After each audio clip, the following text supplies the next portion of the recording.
মামা ভাগ্নি বেরিয়ে পড়লাম একদিনের ট্যুরে, গন্তব্য মাগুরা। পুরো ভিডিওতে দেখাবো কিভাবে ফরিদপুর থেকে লোকাল বাসে করে মাগুরাতে গেলাম। মাগুরা যাচ্ছি একটা ডে লং ট্যুর দিতে। আমার সাথে আছে পোস্কো যেতে চাইছিল না, এখন যে কেমন লাগতেছে? এখন দারুণ লাগছে যেতে পেরে। না যেতে পারলে কি মিস করতাম? অনেক মিস করতাম, এখন আসলাম, খুব ভালো লাগছে। আমরা একটা রিক্সা করে বাস কাউন্টারে গেলাম। দুইজনের জন্য দুইটা টিকিট নিলাম, জনপ্রতি ভাড়া 100 টাকা করে। ফরিদপুর শহরটা খুব বেশি বড় না হলেও আমার কাছে খুবই প্রিয়। পুরো শহরটা অটো রিক্সা দিয়ে ভরা, মাঝে মধ্যে রাস্তায় জ্যাম দেখলে মনে হয় আমি ঢাকা শহরে আছি। ছোট ছোট বাসের বাস কাউন্টারের চেহারা মনে হয় এমনই থাকে। কেমন লাগতেছে? এই যে আমরা টিকিট কেটে এখন কাউন্টারে বসে আছি। দুপুর 1:20 আমাদের গাড়ি ছাড়বে। এই যে মুক্তা নামের গাড়িটাই আমাদের নেয়ার জন্য অপেক্ষা করছে। ফরিদপুর বাস স্ট্যান্ডটা কিন্তু অনেক বড়, সামনে থেকে দেখলে বোঝাই যায় না যে পেছনে এত জায়গা রয়েছে। দেখতে দেখতে আমাদের গাড়িতে ওঠার সময় হয়ে গেছে, তাই আমরা কাউন্টার থেকে বের হয়ে গাড়ির দিকে গেলাম। পোস্কো গাড়ির কাছে গিয়েই কাদার মধ্যে পা দিয়ে ফেলেছে। আসলে বৃষ্টির পানিতে পুরো স্ট্যান্ডটাই অনেক কাদা হয়ে আছে।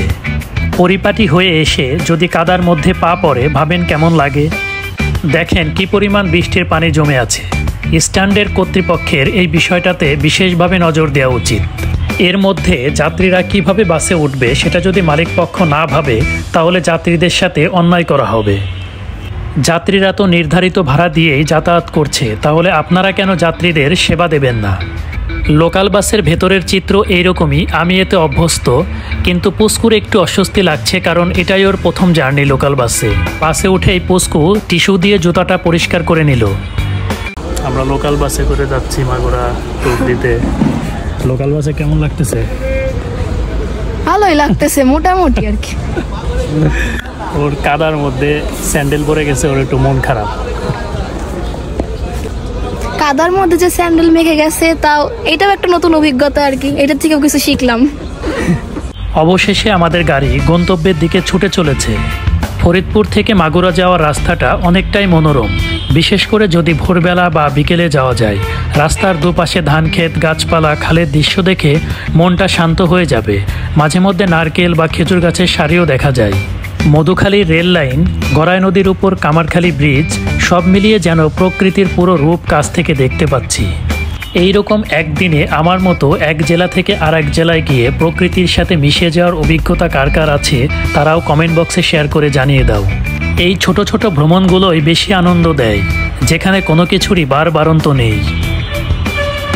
প্রকৃতি দেখতে দেখতে আমরা অবদা নামক একটা জায়গায় এসে নামলাম। এখান থেকে আবার অটোতে করে আমরা গন্তব্যের দিকে রওনা দেব। অটো ছাড়াও এখানে আপনি অনেক ভ্যান পাবেন, কিন্তু প্রচুর রোদ থাকায় আমরা ভ্যানে না গিয়ে অটোতেই গেলাম। গ্রামের ভেতর দিয়ে পাকা রাস্তা ধরে আমাদের অটো সামনের দিকে ছুটে চলেছে। গ্রামের ভ্রমণ মানেই শান্ত একজোড়া চোখে গ্রামের প্রকৃতি, মানুষের সহজ জীবন আর নির্ভেজাল আনন্দের ছবি দেখা। গ্রামের রাস্তার দুই পাশের দৃশ্য সত্যিই মন ছুঁয়ে যাওয়ার মতো। রাস্তার দুই পাশে বিশাল ধান ক্ষেত, কখনো পাট বা সারি সারি কলা গাছ। বাতাসে শীষ মেলে দুলছে ক্ষেতের ফসল, মনে হয় প্রকৃতি হাসছে। রোদ আর ছায়ার খেলা চলে এই গাছের নিচে। অটোর যাত্রা শেষ করে আমরা টিকের বিলে নামক একটি জায়গায় এসে নামলাম। এখানে দীপু এবং দিনেশ এসে আমাদেরকে রিসিভ করেছে। এই যে ভ্যানগুলো দেখছেন, এই ভ্যানে করেই আমরা এখন যাব। পুস্কুর ভ্যানে ওঠার পূর্ব অভিজ্ঞতা না থাকায় ও আসলে ভ্যানের মজাটা উপভোগ করতে পারছে না। ছোটবেলার কিছুটা সময় আমার গ্রামে কেটেছে, তাই আমি জানি ভ্যান কতটা মজাদার একটা বাহন। পুস্কুর জন্য ভ্যান থেকে নামার পর এলো আর একটা ধাক্কা। এভাবে কাদামাখা পথ পাড়ি দিতে হবে, এর জন্য আমরা মোটেও প্রস্তুত ছিলাম না। অনেক রাস্তা এখন ইট বা পিচ ঢালাই হলেও গ্রামের ভেতরের কিছু কিছু জায়গা এখনও কাঁচা। বৃষ্টিতে কাদা হয়, শুষ্ক দিনে ধুলো উড়ে, কিন্তু এটাই গ্রামের রং।